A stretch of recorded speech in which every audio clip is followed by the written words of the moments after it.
Rick, would you like to do a high-speed rail presentation? High-speed rail fast. Okay, fast. A fast high-speed rail presentation.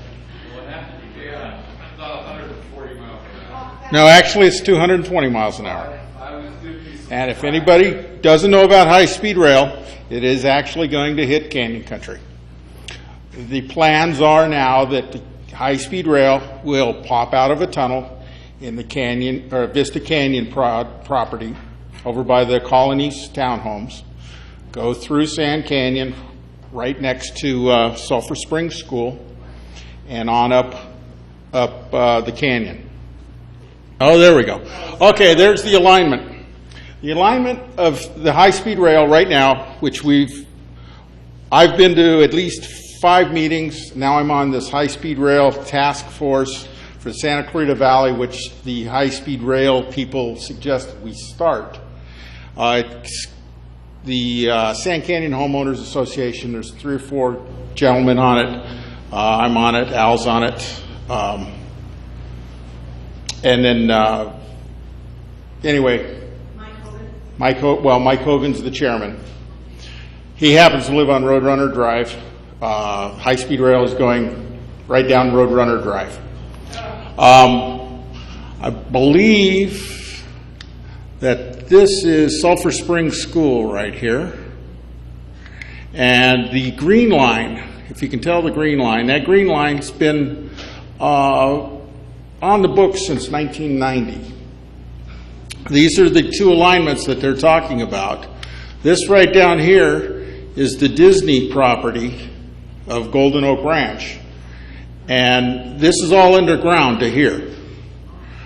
The high-speed rail is planning on tunneling from the 5210 interchange to Vista Canyon property, which is right here, a 7-mile-long tunnel. It will pop out in canyon country right there. If it comes out, then it goes up. This is a viaduct that the rails will be on. This is how tall it will be when it goes over Sand Canyon Road. You can see right there, there's a person. This is 60 feet high. If you think it's not going to be noisy, if you can hear the train whistles now, at any time of the day, that is just under how loud the high-speed rail will be at 6 times an hour. That's how the impact, not only just Sand Canyon area, the Stonecrest neighborhood, Pine Tree neighborhood, Mercy Hills, Sierra Hills neighborhood, all along the 14 freeway there would be greatly impacted because it's just across the river, and all of canyon country actually will be able to hear it. If you can hear the train whistles now, you'll be hearing a high-speed rail. There's that's a viaduct in Japan. That's basically what it'll look like. So on June 11th, the City Council is holding a joint meeting with the City Council and the high-speed rail people at Sulphur Springs Elementary School at 5 p.m. June 11th is a Monday. We hope we can get as many people as possible from the community there to make comments, listen to what they have to say, and make comments. They've put out a invitation to the CEO of the high-speed rail, which is Dan Richards, and we're hoping to get Dan Richards there at the meeting. Like I said, the plan is now it's going to take out 26 homes along in the Sand Canyon area, also the church, and 1,775 homes, which is all basically along Soledad from where the 14 starts to go across the river. That's where it's going to start at and head east. But all of canyon country will be affected by the noise. It's planned on running right next to Sulphur Springs Elementary School. They've got over 700 kids in that school. It's also going even closer to the Pinecrest School, which is right next door, which, like I said, it's 97 decibels is what the sound of the train's going to sound like. It's basically a sonic boom that follows the train. I've asked them about the noise of when it pops out of the tunnel. They told me that they were going to be able to put baffles in there to hold the noise down, but I'm sure it's still going to make some kind of noise when it pops out of this tube that it's in. And it's also going to be 6 times an hour. That's their plan.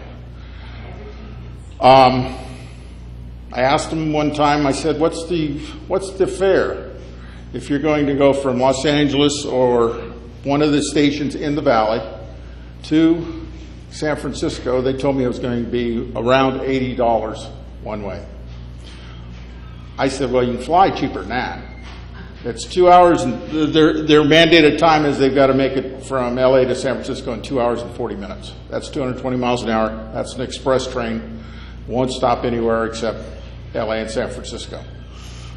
But Wait, where's the closest stop to us? oh, we have 2. You can either go to Palmdale or you can go into the San Fernando Valley. They're not sure where in the San Fernando Valley yet they want to put a station. They have a choice of Burbank, Sun Valley, or the San Fernando Sylmar area. One of those 3 is going to be a station in the San Fernando Valley. The next closest station will be Palmdale. That's the section that all these engineers that are going to be at the meeting represent, is the LA to Palmdale section. They're not talking about the train to nowhere, which will be the Merced out in the middle of the farmland. This stuff here comes through our community, and we get no benefit whatsoever out of it. Oh, the vibration level, that's Alan and I looked that up yesterday on the vibration, and that's a lot of shaking. Every time it goes up, what was it, 3, Al, it doubles? Every number's 3, it doubles in vibration, so 85 is a pretty large number of vibration. So, and that's if you're close. I don't think we'll feel too much vibration on the other side of the freeway because we've already got the freeway, but we definitely will hear the sound.